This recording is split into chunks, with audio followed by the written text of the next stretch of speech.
মা অন্নপূর্ণা রান্নাঘরে নতুন ভিডিও। ওয়েলকাম সবাইকে বন্ধুরা। আজকে দেখো কি করতে চলেছি। এখানে আমি ইপি নিয়ে নিয়েছি, তো ওরকে আমি জল দিয়ে দিচ্ছি।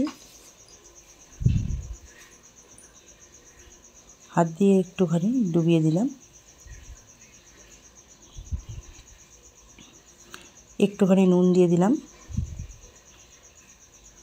আর অল্প একটু আমি সাদা তেল দিয়ে দেবো। সামান্য একটু সাদা তেল দিয়ে দিলাম। তার কারণ অনেকেই জানো, আবার অনেকেই জানো না জিনিসটা। সেটা চাও বলো, ইপি বলো, ম্যাগি বলো, যে কোনো কিছু, এটা পুরো ঝুরঝুরে হয়ে যাবে। যে দেখো আমার কিন্তু এটা সেদ্ধ হয়ে গেছে। আমি ওটা জল ঝরাতে দিয়ে দিয়েছি। অপর দিকে কড়াই বসিয়ে দিয়েছি, সাদা তেল দিয়ে দিলাম। তেলটা গরম হওয়ার অপেক্ষায়, গরমটা হয়ে গেছে। কাঁচা লঙ্কা কুচি সবার প্রথমে, একটু গাজর কুচি দেব,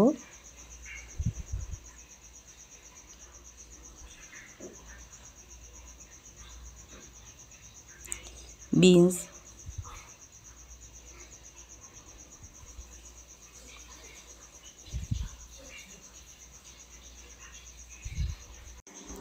এই যে বীজ দিয়ে দিয়েছি। এখন পুরো সবজিগুলো ভালো করে ভেজে নিচ্ছি।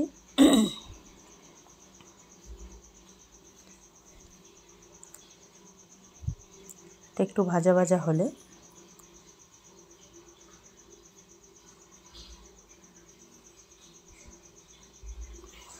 নাড়তে হবে, তলা দিয়ে জানি লেগে না যায়।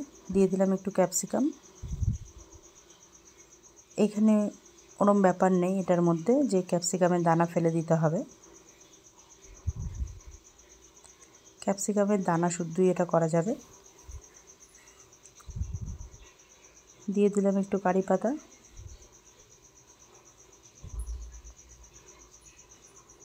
কারি পাতাটা একদমই অপশনাল, দিলেও হয়, না দিলে দেওয়ার কারণ টেস্টটা দ্বিগুণ হয়ে যাবে, সেন্টও বেরোবে, আর সুন্দর লাগবে খেতে। এখানে আমি একটা সসের ব্যাটার তৈরি করে নেব। এখানে রেড চিলি সস দিলাম,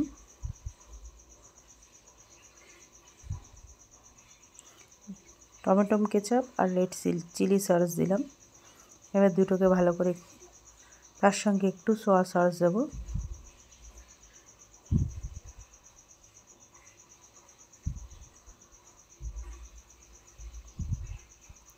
পরিমাণ মতো নুন, হলুদ,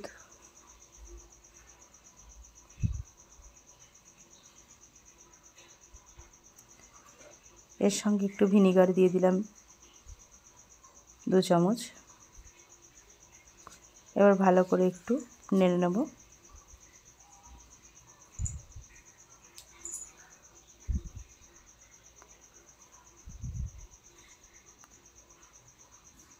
যে ব্যাটারটা তৈরি করেছিলাম, ব্যাটারটা দিয়ে দিলাম।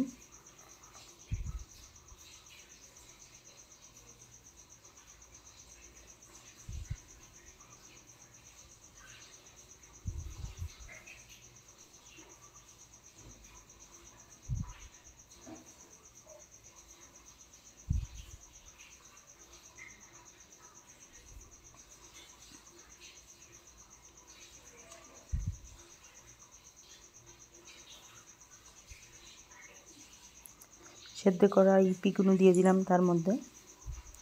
ভালো করে এবার একটু নেড়ে নেব। জানি যেই সবজি আর মশলাটা একসঙ্গে সব ভাজা ভাজা হয়।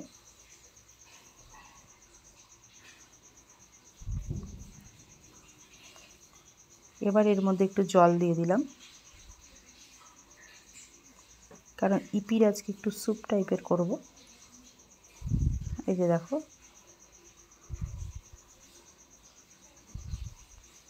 ইপি মশলাটা দিয়ে দিলাম। স্যুপ বলতে আমি জলটা প্রায় শুকিয়েই ফেলবো, তো স্যুপটা পুরোপুরি হবে না। তোমরা যদি মনে করো এই যে আমি যে জলটা দিয়েছি এটা, তো এই জলটা কম বেশি, আমি যেহেতু কম করে দিয়েছি, তোমরা লাগলে একটু বেশি করে দিতে পারো। অনেকে বাচ্চাই ইপি খেতে চায় না, আমার ঘরে আমার ছেলেই তো খেতে চায় না, তো সেই কারণেই আমি এইভাবে করছি। তো স্যুপ করলেও আবার খাবে না, তো সেই জন্য স্যুপের মতন করে একটু ড্রাই করে মানে একটু ইয়ে করে করলাম। দেখতেই পাবে কেমন করছি। এই যে দেখো,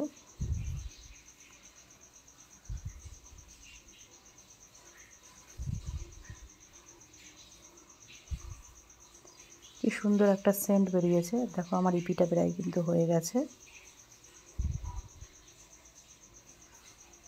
এইভাবে করলে প্রত্যেক বাচ্চা যে খায় না সেও খাবে। ঠিক পদ্ধতিটা এইভাবে যদি করতে পারো।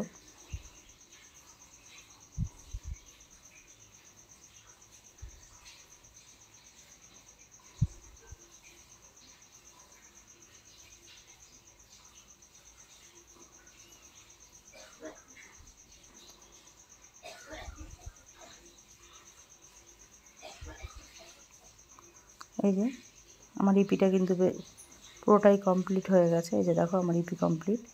আমি এবার ওপর দিয়ে একটু শসা দিয়ে দেবো, দিয়ে একসঙ্গে মিশিয়ে নেবো। এই যে ইপির স্যুপটা আমার কমপ্লিট হয়ে গেছে।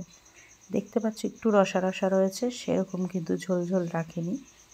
প্রত্যেকের জানি খেতে সুবিধা হয়। এবার আমি পরিবেশন করে নেব।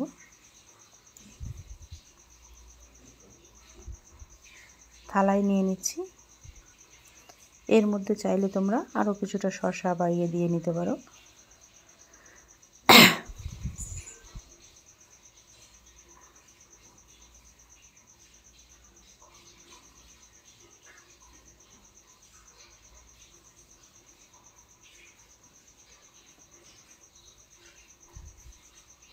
এটা সন্ধ্যের টিফিন বা রাত্রে ডিনারও ব্যবহার করতে পারো। আমরা কিন্তু এটা ডিনারেই করছি। তো আমার ইপি স্যুপ কমপ্লিট একদম।